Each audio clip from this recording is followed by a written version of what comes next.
Assalamualaikum warahmatullahi wabarakatuh. Alhamdulillahirabbil alamin wa bihi nasta'inu ala umuri dunya waddin.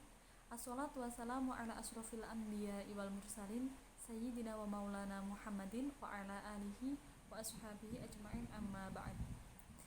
Alhamdulillah, pada kesempatan kali ini saya Laila Farhatinisa dari kelompok 11 akan mempresentasikan makalah saya yang berjudul Manajemen Keuangan Pendidikan.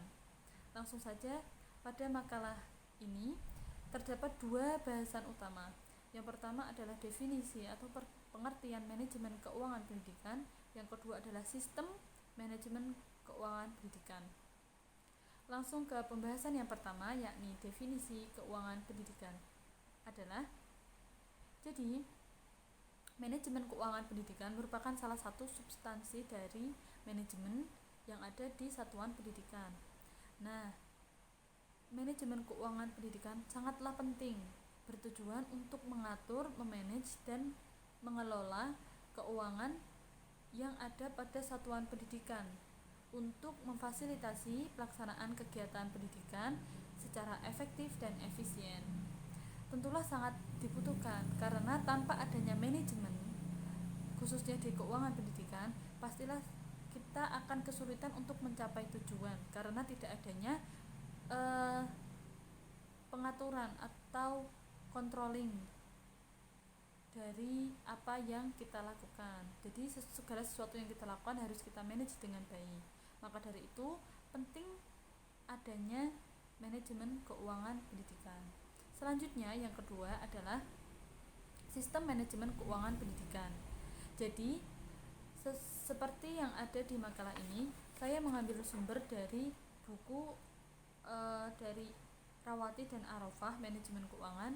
Dalam buku tersebut, sistem manajemen keuangan pendidikan itu terbagi menjadi 9 bagian atau meliputi 9 aspek. Yang pertama ada planning atau perencanaan.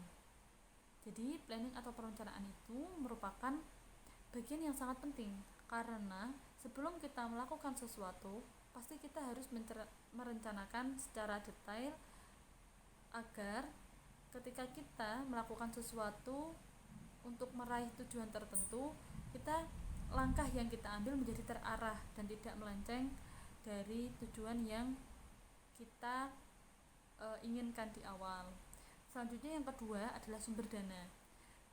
Dalam manajemen keuangan pendidikan, sumber dana sangatlah penting karena bagaimana kita mau melakukan pengeluaran jika kita tidak mempunyai pemasukan. Nah, pemasukan ini diambil dari sumber dana. Dalam pendidikan ada 3 kelompok sumber dana. Yang pertama adalah pemerintah, baik pemerintah pusat maupun daerah. Nah, yang kedua adalah orang tua atau peserta didik, yang bersumber dari orang tua atau peserta didik, biasanya dalam bentuk SPP atau uang bulanan. Nah, yang ketiga ada dari masyarakat, baik dari masyarakat yang mengikat maupun tidak. Ini meliputi dunia industri, swasta, atau alumni, juga tergolong dalam masyarakat. Nah, aspek yang ketiga yakni pengorganisasian atau organizing. Nah, organizing itu sangatlah penting karena dalam bagian atau part atau organizing ini terjadi kegiatan mengelompokkan, membagi kegiatan-kegiatan atau aktivitas yang diperlukan untuk mencapai tujuan di awal. Nah, ini pengalokasian ini bisa pengalokasian anggaran itu disusun berdasarkan kegiatan-kegiatan tersebut, kegiatan-kegiatan yang akan dilaksanakan. Nah, pengalokasian anggaran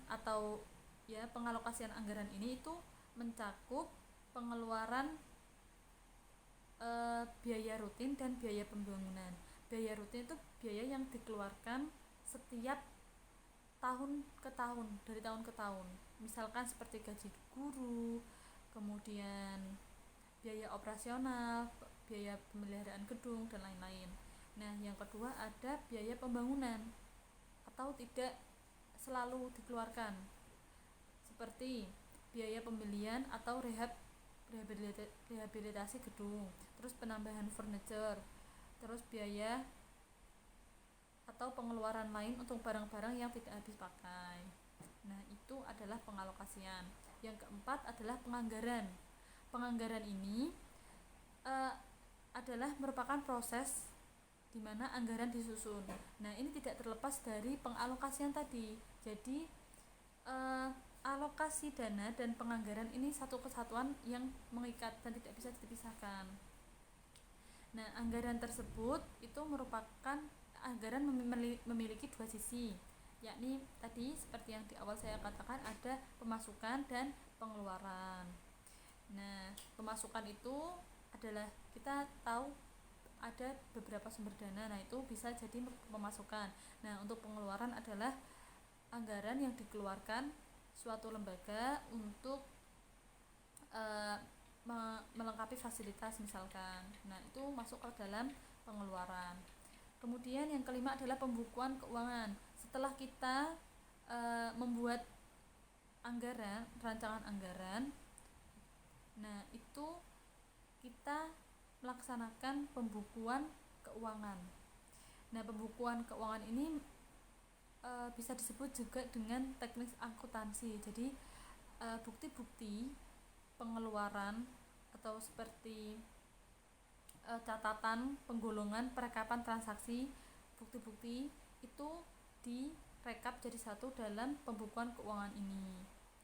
Nah, buku keuangan itu secara garis besar dibagi menjadi dua, buku kas umum Skronto dan kas umum Tabularis.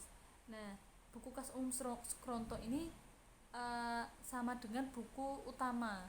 Jadi buku Skronto ini berisi tentang catatan data penting untuk bahan pelaporan dan pemeriksaan. Sedangkan buku kas umum Tabularis itu untuk membantu atau penguat data dari buku kas umum Skronto. Kemudian ada pemeriksaan setelah kita melakukan serangkaian tadi ya, untuk penganggaran, setelah pengalokasian, penganggaran dan pembukuan. Kemudian kita melakukan pemeriksaan, dalam artian kita mengecek data, kelengkapan data dan bukti-bukti transaksi misalkan yang sudah direkap menjadi satu dalam satu buku anggaran tadi. Kemudian tujuannya untuk apa? Untuk meneliti lagi apakah ada kekurangan bukti transaksi yang kemudian akan dilaporkan ke atasan atau dipertanggungjawabkan. Kemudian yang ketujuh adalah pengawasan atau controlling. Controlling ini bertujuan untuk memonitoring program kerja yang terlaksana atau tidak, apakah sudah sesuai dengan apa yang sudah direncanakan atau belum. Nah, controlling ini terdiri dari 3 kegiatan. Yang pertama adalah memantau atau monitoring, yang kedua menilai, yang ketiga melaporkan hasil-hasil temuan. Nah, setelah controlling atau pengawasan, yang ke-8 adalah evaluasi.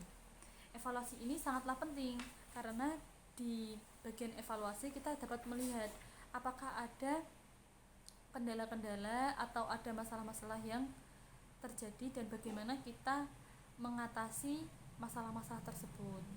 Dan diharapkan ketika proses evaluasi ini ke depannya masalah-masalah yang sudah atau problem yang sudah dialami sebelumnya tidak terjadi lagi di waktu berikutnya atau di masa berikutnya. Ini adalah manfaat dari evaluasi. Nah, kemudian yang terakhir adalah pelaporan. Tentu saja setelah semua kegiatan tadi prosedur sudah dilaksanakan, hasil akhirnya adalah pelaporan, yakni melaporkan hasil-hasil tadi ya dari semua kegiatan sistem manajemen tadi itu dilaporkan. Biasanya dilaporkan ke kepala pendidikan, kepala pimpinan gitu. Atau bisa menjadi catatan laporan pertanggungjawaban untuk keuangan. Jadi pelaporan ini sistem pengawasan yang membuat hasil-hasil pelaksanaan tadi gitu. Nah, sudah selesai pembahasan dari sistem manajemen keuangan pendidikan. Jadi tadi ya, manajemen keuangan pendidikan sangat penting. Setelah kita bahas tadi secara rinci, kita tahu bahwa keuangan bukan hal yang sepele, karena uang yang digunakan itu untuk kemaslahatan orang banyak dan memerlukan laporan yang sangat rinci agar bisa dipertanggungjawabkan. Nah, mungkin itu saja dari saya yang bisa saya sampaikan. Kurang lebihnya mohon maaf. Terima kasih atas waktunya dan partisipasinya. Apabila ada perkataan atau tingkah laku yang kurang berkenan, saya pribadi mohon maaf yang sebesar-besarnya. Kami mengharap kritik saran yang membangun dari teman-teman semua. Diharapkan ke depan makalah kami menjadi lebih baik lagi. Terima kasih. Wassalamualaikum warahmatullahi wabarakatuh.